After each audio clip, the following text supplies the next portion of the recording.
Bab 374 ketika Tracy kembali ke rumah, ia melepas sepatunya, dan bersiap untuk meletakkan barang-barangnya ke dalam kamar, kemudian Carla berlari keluar dari kamar, Mani sudah kembali. Mami. Oh, Carla, kamu selesai mandi. Tracy berjongkok dan mekluknya, menggosok rambutnya yang basah.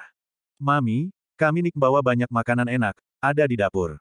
Carla baru saja selesai mandi, terbungkus jubah mandi merah muda kecil yang lucu, rambutnya masih basah, dan wajah kecilnya yang lembut terlihat segar.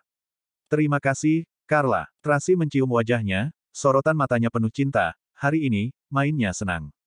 Senang sekali, kakek membelikan kami banyak makanan enak, dan juga membelikan kastil dongeng. Kakek juga membeli TK apel.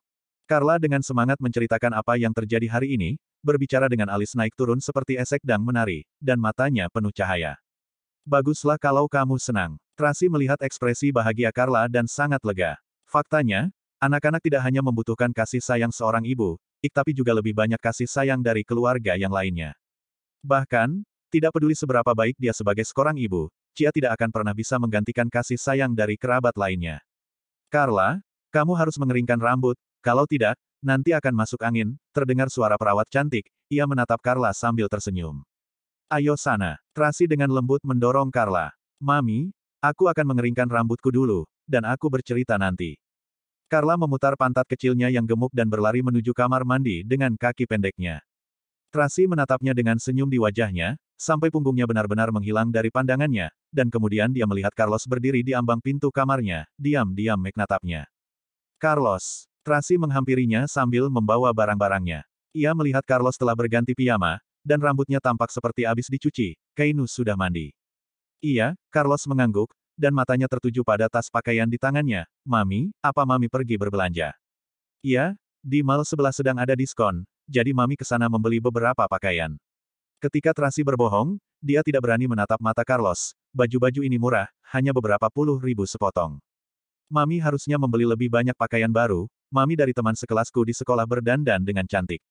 Carlos berbicara sambil mengeluarkan sekotak pizza dan sekotak jus dari dapur. Mami, ini kita bungkus untuk Mami, dan juga ada sayap ayam. Bagus, perut Mami lapar. Tracy sangat gembira. Carlos, kamu taruh di atas meja, dan Mami akan ke sana setelah berganti pakaian. Oke, Carlos meletakkan makanan di atas meja, lalu perawat datang membawakan 2 gelas kosong. Tracy segera mengganti pakaiannya, dan Carlos menuangkan jus dan menyerahkannya kepada Tracy. Tracy minum segelas jus dalam satu tarikan napas, dan kemudian menggigit pizza dengan lahap, masih panas, enak.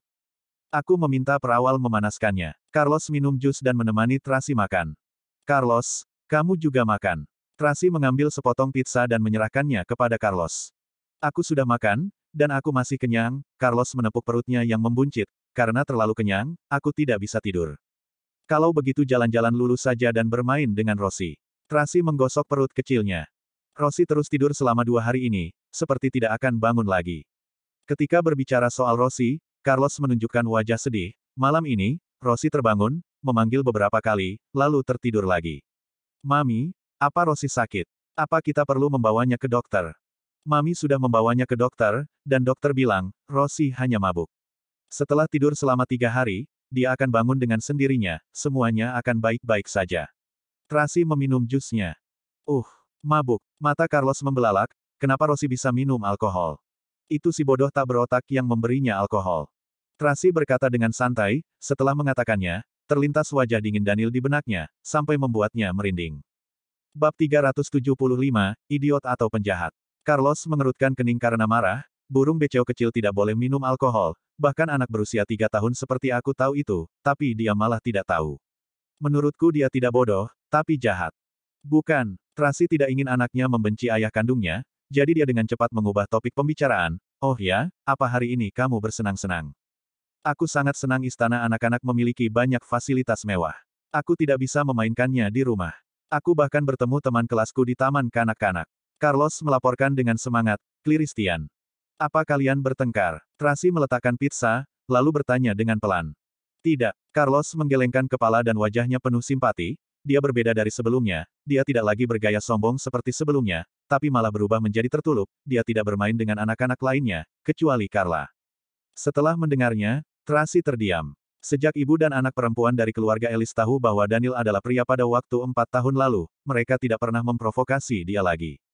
Tapi, Tracy juga tahu bahwa keluarga Stanley hari demi hari memburuk dan keluarga Ellis juga terlibat, investor menarik saham mereka, dan perusahaan hampir tidak bisa mendukungnya. Selain itu, Stanley sekarang bertekad untuk menceraikan Ellis, khawatir masalah ini akan mempengaruhi Christian.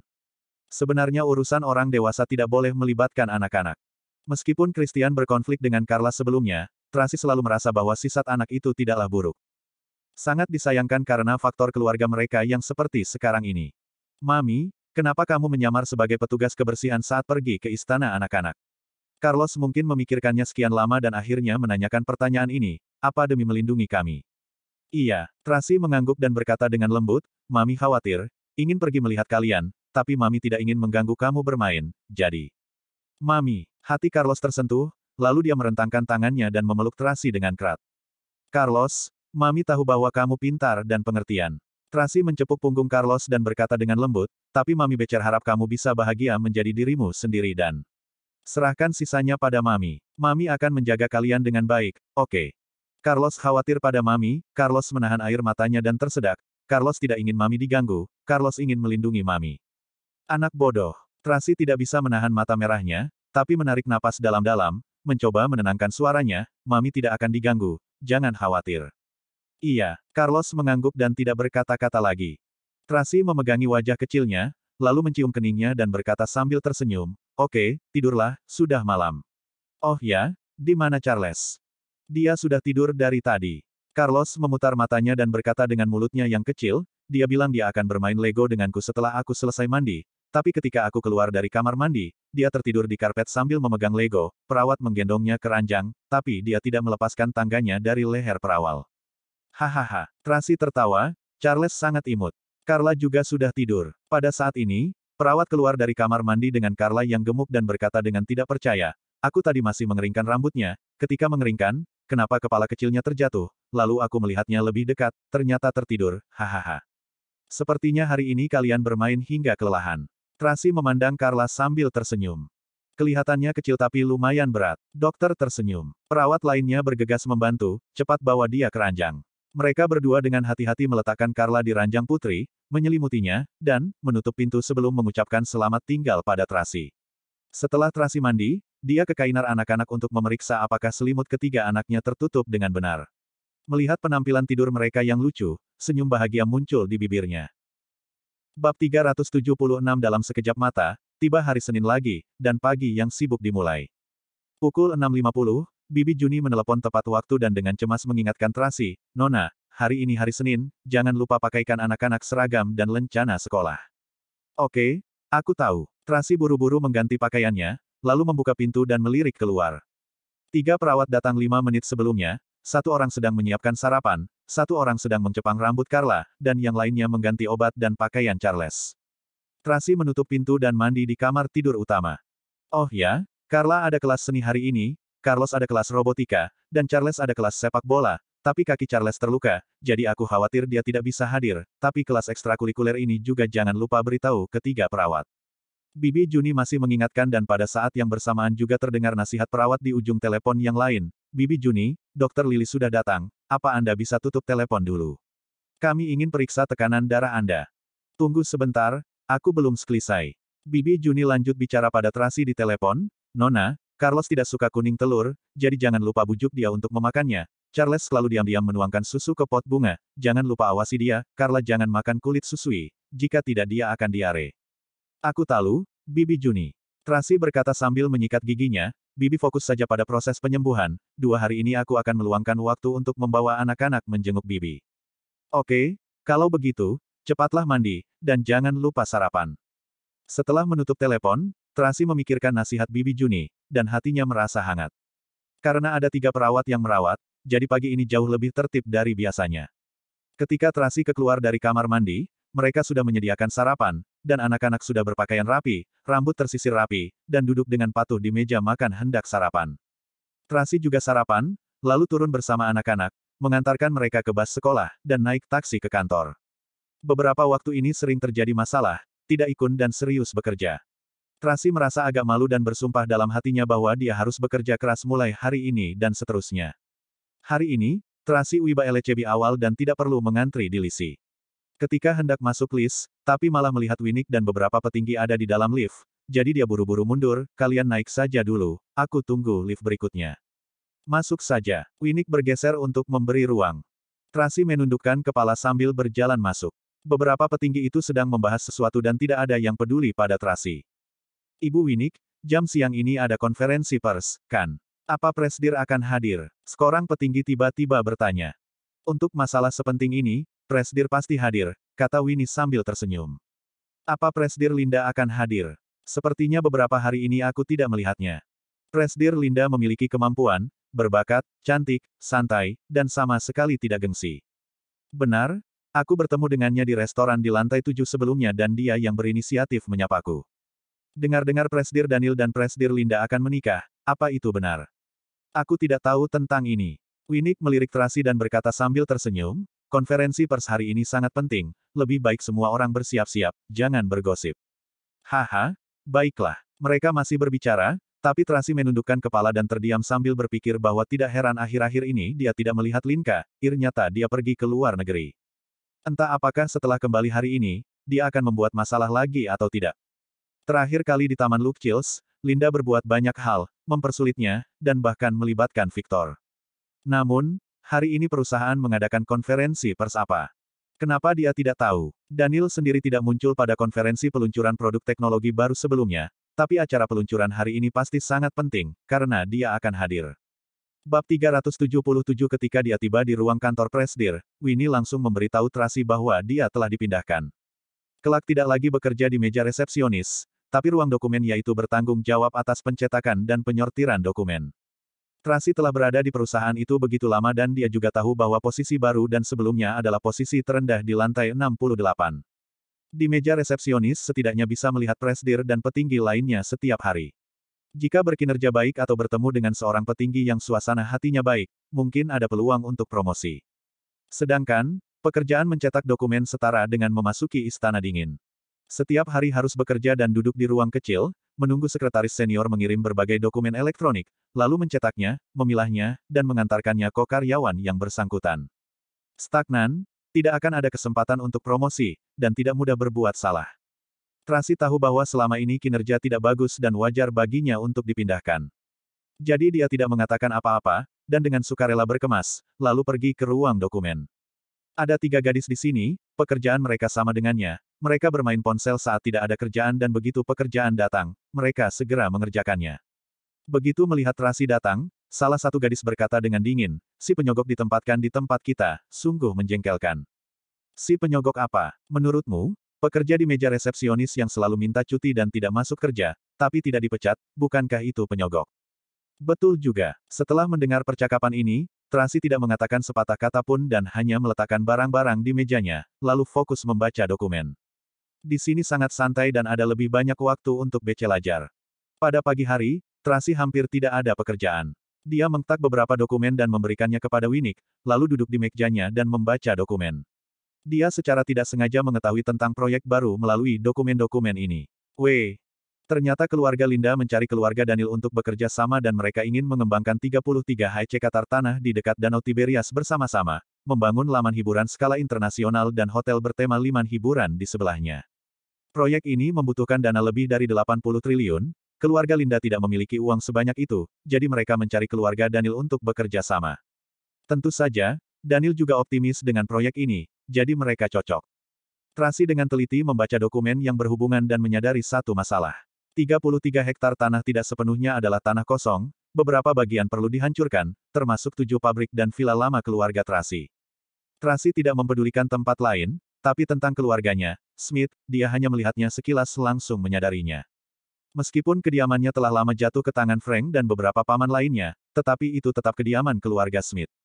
Terlebih lagi, itu adalah fondasi yang dibangun dengan susah payah oleh ayahnya saat itu, dan villa itu dibangun ayahnya khusus untuk dirinya. Sekarang setelah dikuasai oleh keluarga Frank, hati Tracy sudah sangat sedih, apalagi jika dihancurkan, bahkan peninggalan ayahnya pun akan tiada. Tracy, Tracy, teriakan tidak menyenangkan mengganggu pikiran Tracy dan dia kembali ke akal sehalnya, lalu berbalik melihat rekan yang ada di sebelahnya. Ada apa? Kenapa kamu melamun selama jam kerja? Rekan itu memelototinya dengan tidak senang, antar dokumen-dokumen ini ke Kak Winnie. Oh, oke. Tracy buru-buru mengambil dokumen itu dan bergegas keluar untuk mencari Winnie. Winnie sedang membagikan pekerjaan dan Tracy datang mencarinya. Winnie memberi isyarat agar Tracy menunggu sebentar. Tracy berdiri di sampingnya sambil memegang dokumen dan menunggu selama 20 menit, tapi Winnie tidak menoleh ke belakang dan terus bekerja. Tracy merasa agak tidak tenang dan bertanya-tanya, apakah dia telah menyinggung Winnie. Bawa ke sini. Winnie akhirnya mengambil dokumen itu tanpa melihat Tracy, lalu berjalan cepat ke ruang kantor Precesdir. Tracy merasa agak bingung dan hendak kembali ke mejanya ketika terdengar suara yang familiar, "Oh, bukankah kamu Tracy? Pantas saja aku tidak melihatmu hari ini, ternyata kamu dipindahkan."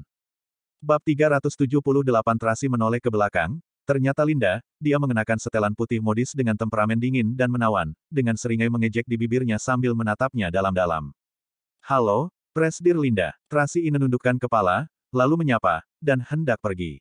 "Ambilkan segelas kopi." Linda memerintahkan dengan sombong, "Kopi Americano, tanpa gula." "Presdir Linda, aku dipindahkan ke ruang dokumen." Tracy menjawab dengan santai. "Lalu kenapa?" Linda mengangkat alisnya dan mencibir, "Aku memintamu, tidak kamu kerjakan. Sebagai karyawan di ruang dokumen, aku tidak bertugas menuang dan mengantar teh." "Diam." Tracy diinterupsi oleh perkataan dingin sebelum dia selesai bicara. Winnie berjalan dengan cepat dan memberi perintah dengan tegas, "Presdir Linda memintamu untuk menyiapkan kopi. Pergilah, kenapa begitu banyak omong?" Tracy menatap Winnie dengan heran, tidak mengerti kenapa sikapnya tiba-tiba berubah. Meskipun dia enggan, tapi dia tetap menundukkan kepala dan pergi ke pantry dengan terpaksa. "Harus digiling dulu." Linda memerintah dengan sombong. "Aku tidak terbiasa minum yang siap saji." "Tenang saja, Presdir Lindy, aku sendiri yang akan mengawasinya," kata Winnie dengan hormat. "Jika Ibu Winnie yang mengerjakannya, tentu saja aku tenang." Linda tersenyum puas sambil berjalan menuju kantor Presdir dengan langkah anggun. Tracy sedang menggiling kopi di paniri dan pikiran rumit melonjak di hatinya. Dia tidak mengerti kenapa sikap Winnie tiba-tiba berubah. Meskipun demi kebaikan bersama, dia telah menegur Tracy sebelumnya, tapi kali ini ada sesuatu yang tidak beres. "Kamu sudah dengar, kan?" Terdengar suara Winnie dari belakang. Tracy menyadarkan dirinya dan berkata dengan lembut, "Kalian bicara dengan sangat keras, tidak mungkin aku tidak mendengarnya. Kalau sudah tahu, buatlah kopi yang enak dan antar ke Presdir Linda." Winnie dengan serius memperingatkan, lalu berbalik dan pergi. Tracy menatap punggungnya sambil menghela napas dalam-dalam. Segera, dia mengetuk pintu ruang kantor Precesdir sambil membawa kopi yang baru diseduh. "Masuk." Ryan menjawab Tracy masuk sambil membawa kopi.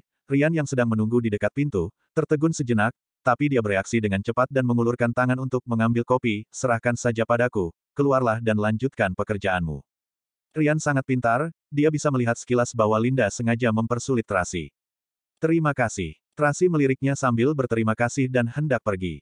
"Berhenti." Linda memanggil Tracy. Tracy berhenti dan menundukkan kepala sambil menunggu perintahnya. Daniel membaca dokumen dan tidak bereaksi apapun. Sebaliknya, Ryan agak gugup karena takut Linda akan membuat masalah lagi. "Terima kasih." Linda akhirnya berbicara, tapi hanya mengatakan ini. Tracy agak terkejut, lalu menjawab, "Sama-sama." Lalu berbalik dan pergi. Ryan menghela napas lega dan membawakan kopi ke Linda. "Nona Linda, ini kopi Anda." "Terima kasih." Linda menyesap kopinya, "Agak panas, nanti aku minum." Setelah itu, dia terus memeriksa dokumen bersama Daniel. Ryan agak bingung. Linda tidak mempersulit Tracy, jadi kenapa memintanya untuk mengantarkan kopi? Apakah hanya demi gengsi? "Daniel, ayahku juga akan datang ke konferensi pers jam siang." Linda tiba-tiba berkata, "Apa kamu keberatan?" "Aku tidak keberatan." Daniel agak terkejut, "Kapan Paman Johnson datang ke kota Bunaken? Kenapa kamu tidak memberitahuku? Pagi ini kembali bersamaku." Linda berkata sambil tersenyum, "Dia pergi minum teh pagi dengan kakek tidak memberitahumu. Kamu tidak perlu menjelaskan banyak hal kepadaku tentang kakek." Daniel melihat jam lengannya, "Masih ada yang harus aku urus dulu, nanti kita makan siang bersama." "Kalau begitu aku pergi dulu." Linda mengambil kopi dan menyesapnya lagi, lalu membereskan dokumen dan pergi. "Aku akan menunggumu di restoran di lantai 7. "Oke." Daniel mengangguk dan memerintahkan, "Antar Nona Linda keluar." "Baik." Ryan datang dengan hormat, "Nona Linda, silakan." Bab 379 setelah mengantar Linda pergi, Ryan buru-buru kembali ke ruang kantor Presdir dan melapor. "Presdir dan Nickel, tim media sudah turun satu per satu. Departemen Personalia meminta mereka makan siang di lantai 3 Becelas. Ruangan di lantai 17 sudah dikosongkan untuk Anda dan Nona Linda. Kita mungkin perlu bergegas." Setelah Rian mengatakannya, dia menyadari Daniel sedang duduk di sofa sambil membaca dokumen dengan serius dan tidak berniat untuk bangkit berdiri. Anda kenapa? Rian bertanya dengan hati-hati. Menurutmu, apa tujuan kakek tiba-tiba memanggil Johnson? Daniel berkata dengan suara yang dalam. Ini, Rian tidak berani mengatakannya, sebenarnya Anda sudah tahu jelas semuanya, tidak perlu aku beritahu lagi, kan? Apa maksudmu? Daniel bersandar di sofa dengan ekspresi kesal di wajahnya, usianya sudah tua, masih mau mengendalikan orang lain. Kamu bukan orang lain, tapi cucunya sendiri. Rian ini ngamati wajah Daniel, 7 generasi keluarga besar Anda, semuanya mengandalkanmu. Jadi harus dipaksa menikah. Daniel mendengus tidak puas, memangnya kelangsungan hidupku hanya untuk menikah dan melahirkan ahli waris untuk keluarga besarku. Ini, Rian tidak berani bersuara. Panggil Thomas. Perintah Danichi. Apa yang ingin Anda lakukan? Rian panik, konferensi pers akan segera dimulai. Tolong jangan gegabah. Selain itu, Tuan Besar mungkin belum tentu akan berbuat sesuatu. Mungkin kita yang terlalu banyak berpikir. Lebih baik dia tidak berbuat apa-apa. Jika dia ingin melakukannya, aku punya cara mencegahnya. Daniel melototinya, apa, kamu mau inklawanku? Bukan, Rian tidak bisa membujuknya, jadi dia akhirnya menelepon Thomas. Preskir Daniel, Thomas selalu bertanggung jawab untuk menangani hal-hal di luar kantor. Hari ini karena ada konferensi pers, maka dia kembali sementara untuk menjaga ketertiban. Dengarkan baik-baik. Daniel menunjuk ke arahnya dan memerintahkan, aku tidak ingin melihat kakek dan Johnson di konferensi pers jam 1 siang nanti. Thomas terbelalak keceranan, maksud Anda adalah ingin mencegah Tuan Besar dan Tuan Johnson. Bukankah ini tidak baik? Jika Johnson datang sendirian, biarkan dia masuk. Bagaimanapun juga, dia orang yang lembut. Jika kakek tidak bersamanya, dia akan lemah. Daniel berkata dengan serius, tapi jika dia datang bersama kakek, kamu harus mencegatnya. Ini, wajah Thomas berubah, aku tidak berani melakukannya. Tidak peduli cara apa yang kamu gunakan, kamu harus melakukannya, jika tidak nyahlah kau. Daniel sangat mendominasi. Thomas menangis tanpa air mata sambil melihat Rian untuk meminta bantuan. Rian tanpa daya merentangkan tangannya, mengungkapkan ketidakmampuannya untuk melakukan apapun. Oke, semuanya keluar. Raut wajah Daniel lelah, katakan pada Linda, aku tidak makan siang, sampai jumpa di ruang konferensi jam 1 siang nanti. Baik, Rian menarik Thomas keluar bersama-sama. Thomas tampak sedih sambil berbisik, menyuruhku mencegal Tuan Besar, bukankah ini sama saja dengan menyuruhku mati? Ini bahkan lebih buruk daripada mati. Rian menatapnya dengan simpati, tapi mau bagaimana lagi? Kamu juga tahu watak Presidir Daniel. Bagaimana ini? Thomas menghela napas dalam-dalam. Sekarang berdoalah dalam hati. Rian berbisik, mungkin Presidir Daniel terlalu banyak berpikir atau mungkin saja Presidir Linda hanya datang sendirian. Tuan Besar bahkan tidak memberi kabar apa-apa, jadi mungkin dia tidak akan datang. Bagaimana jika datang? Thomas memelototinya dengan tatapan dingin. Ini, Rian tidak berdaya, kalau begitu kamu hanya bisa menebalkan muka. Sialan, Thomas mengertakkan giginya dan memarahi, lagi pula aku yang mati, bukan kamu, kamu hanya menertawakan kemalanganku. Bukan, menurutmu aku baik-baik saja. Rian menangis dan meringis, jika ada keributan di ruang konferensi, aku juga yang akan sengsara. Sudahlah, aku malas bicara denganmu. Thomas pergi dengan marah. Rian menatap punggungnya sambil menghela napas dalam-dalam. Bersambung.